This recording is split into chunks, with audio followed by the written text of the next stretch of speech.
Hello friends, आज हम बनाएंगे तिल पट्टी। फ्रेंड्स, सर्दियों में मीठे में कुछ हेल्दी खाना हो तो सिर्फ तिल और गुड़ से बनी ये तिल पट्टी जरूर ट्राई करें। गुड़ और तिल दोनों ही सर्दियों में हेल्थ के लिए बहुत ही फायदेमंद होते हैं। यह बच्चों के साथ साथ बड़ों को भी बहुत पसंद आती है और इसे बनाना भी बहुत आसान है, तो आप भी इसे जरूर ट्राई करें। और रेसिपी पसंद आए तो इस वीडियो को लाइक और शेयर भी जरूर करें।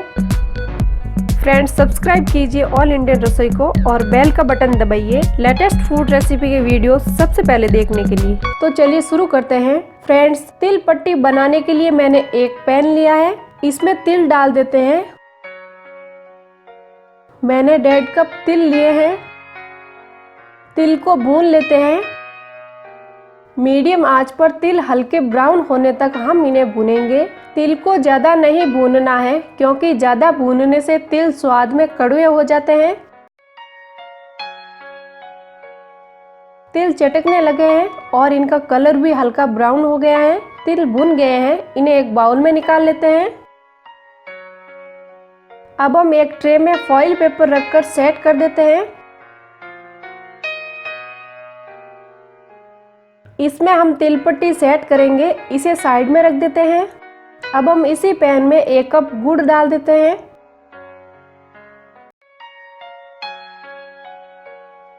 गुड़ में हम डालेंगे थोड़ा सा पानी।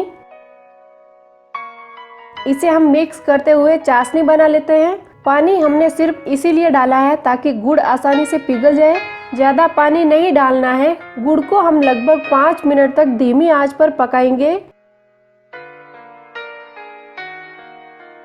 गुड़ को पकाते हुए लगभग 5 मिनट हो गए हैं। इसे इतना ही पकाना है, ज्यादा पकाने पर गुड़ का स्वाद भी बिगड़ सकता है। गुड़ की चाशनी तैयार है। अब हम इसमें भुने हुए तिल डाल देते हैं।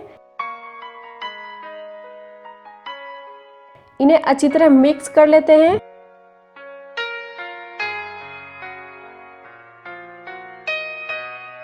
तिल और गुड़ मिक्स हो गए हैं। गैस ऑफ कर देते हैं और इन्हें तुरंत ही ट्रे में निकाल लेते हैं।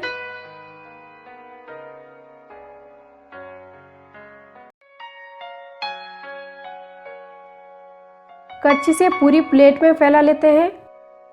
यह गर्म है, तब तक जल्दी से प्लेट में अच्छी तरह फैला लेते हैं। ठंडी होने के बाद यह जहां है वहीं सेट हो जाएगी। किसी फ्लैट बर्तन को घी या तेल से ग्रीस करके इसकी सतह को चिकना कर लेते हैं। तिल पट्टी की सतह भी चिकनी हो गई है।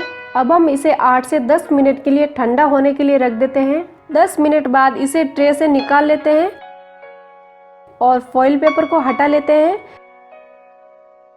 बिल्कुल परफेक्ट तिल पट्टी बनी है, तो आप भी सर्दियों में यह रेसिपी जरूर ट्राई करें। आप भी खाएं और बच्चों को भी खिलाएं। तो एक बार फिर मिलते हैं एक नई रेसिपी के साथ। तब तक नमस्कार।